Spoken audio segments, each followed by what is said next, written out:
Will Embiid actually play in Denver? How bad are the Broncos Super Bowl odds for 2025? And Zach Bai has a super depressing tweet. Welcome to your Denver Sports Daily for January 26th. Let's go. Taking you through your morning headlines, it's Denver Sports Daily with Rachel Vigil. The Nuggets got smoked by the New York Knicks 122-84 in the final game of a 5-game road trip. I'm not crazy surprised, as usually a road trip that long, 11 nights to be exact. Players are ready to return home, and at least one game always tends to slip away. I was kind of shocked at the scoreline. Usually when the Nuggets get blown out, we're talking like a 20-point blowout, but something of that nature was a little crazy. However, Jokic went down after getting poked in the eye, but was still able to shoot his free throws because, of course, MVP status right there. Before heading back to the locker room, we have the video of him getting his eye poked. Beware, it is a little nasty. Take a look. Cohesive and coherent, finding the open man. Jokic shaken up, hit in the face. You guys used to see Kareem Abdul-Jabbar wearing the goggles. Penalty, I don't know if it's a shooting foul. It's the foot stomping for me. You definitely know somebody's in a lot of pain when they are just stomping their feet like that. So, of course, we're hoping that Nikola Jokic will be good to go this Saturday as they will take on the 76ers here in Denver. We're going to get into that just shortly. But yes, his eye was very swollen, although he did finish out the game, like I said, like a true MVP would. Nikola Jokic will also be starting the AllStar game for the 4th straight season, making his 6th appearance. He came in second in voting, and lots of people learned about who Nikola Jokic was last year in part of the finals. And it finally took them long enough because we've been talking about this guy for quite some time now. He's the only person to be in front of him is the one and only LeBron James. So there's no surprise there. But Jokic was the first in player and in media voting. LeBron just got the fans. So my question to you, all of you in the comments, is which one is more important in your eyes? To get the approval from the fans or from your peers? And I'm going with the players' approval. I think that the fact that Jokic got number 1 overall from all of the players voting tells me a lot. And I think for the fans, it's just who's the biggest name. And Jokic obviously coming in second means that his name and likeness is only growing. So let me know in the comments and we'll read some of those at the end of the show. Now, like I said, the Embiid versus Jokic matchup, we'll see round 2 on Saturday afternoon. Embiid may have won round 1 as the 76ers beat the Nuggets 126-121 on January 16th, not too long ago. And the real question is, will Embiid actually play in Denver? He has dodged playing in Denver, only done so 2 times. 2 times, you guys, since he was drafted, and once if we look back to his college days. But otherwise, he kind of dodges the Mile High City. So I think a lot of people have this question of, will he actually play? So let's have the discussion. Will Embiid actually play here in Denver on Saturday? I personally think, I thought he was going to dodge this game. Last night when I was thinking about this, I was like, I think he's going to dodge it. He's only played, I think, like 10 road games or something crazy this season. But right now, my gut is telling me that Embiid's going to play. He's heard all the talk. He's going to play. I think we're going to see actually a really good matchup. Now, the NBA did screw. I'm going to say this right here. They screwed over the Nuggets on this one. They come back from an 11-day road trip, okay?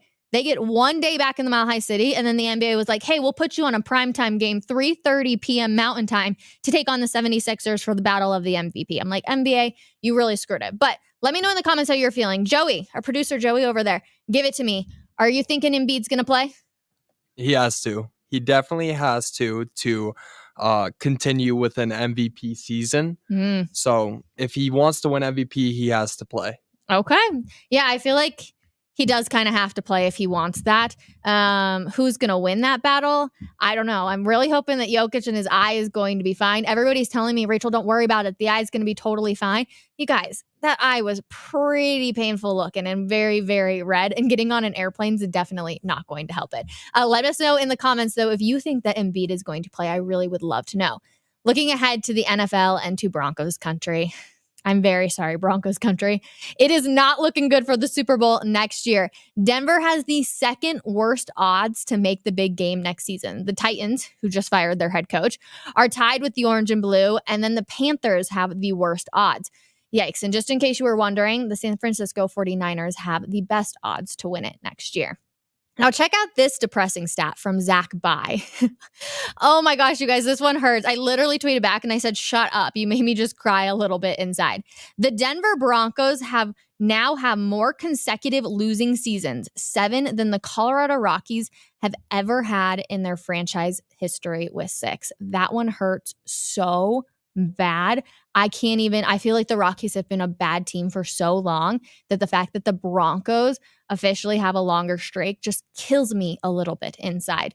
Deion Sanders and the CU Buffs football team have been dinged for 11 minor in his first year of coaching are all under question. And a lot of these issues were self-reported, which the NCAA considers a sign of integrity. For all the information, check out denversports.com. Jake Shapiro did a great job of laying out some of the instances that got the Buffs in trouble. There were a whole bunch of different situations, but also this is pretty common. Alabama, Ohio State, and a lot of other programs also had a bunch of minor violations. So don't get too worried, Buff fans, but it is something to definitely check out. We all loved Prime's behind the scenes stuff, don't get me wrong. But it's interesting to see the NCAA be like, no, we want control over this and kind of grab it. We are 6 months away from the Paris Olympics, which will run from July 26th to August 11th. This is the 3rd time that Paris has held the event, and the last time was back in 1924, which was 100 years ago. So it's pretty cool. I always love watching the swimming portion of the Olympics. It's crazy. I wish Michael Phelps could be back out there. Obviously one of the greats, and I was a swimmer growing up, so I always love those moments. And then if you haven't already, I highly recommend that you check out yesterday's episode of Coffee Break with Jesse Montano. A great conversation about how the Avs have a massive chip on their shoulder, Gabriel Landeskog returning to the ice, and how I think they got embarrassed last year, and it might actually benefit the team in the long run. So plenty of good stuff. But let's chat in the comments, you guys. It's a Friday. Let's have fun. If you're here in the Mile High City, then you know it is a snowy one down here. But we've got a really fun one coming up today at 12 p.m. on Coffee Break as well. Mike Evans, James Marilat, Richie Carney, and myself are going to be discussing who the top 10 NFL quarterbacks are. It's an interesting discussion. We had this actually after one of the shows the other day. It's a lot harder than you think. It's easy to come up with like the top 5 or 6, but after that, it gets to be very, very murky. And to everybody that I brought this up with, they're like, you're right, we can come up with like the top 5. But then after that, I'm like, I don't know. Some people think Justin Herbert's a top 10. Some people think Jalen Hurts isn't, which I'm like, you guys, how is that even possible?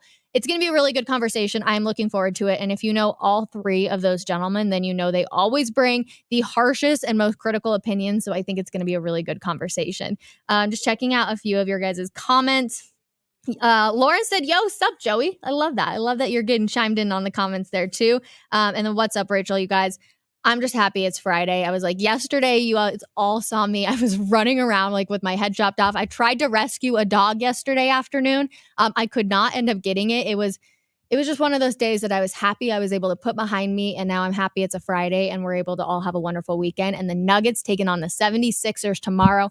I'm really looking forward to it. So I love you guys so much. Make sure you tune into Coffee Break. It's really going to be, I think, a really fun, great conversation. And then we'll be back Monday for another episode of Denver Sports Daily. Also, it's officially been 1 week of this. So please let me know in the comments what you're thinking. Do you like the show? Do you like the pace of the show? Do you feel like you're getting a lot of information out of it that you can take with you on your day to talk to your coworkers, your family, your friends, whoever? Let me know in the comments, or feel free to shoot me a tweet or a DM, whichever one. Would love to hear from you guys. Have a wonderful weekend, and we'll see you guys on Monday. Bye, everybody.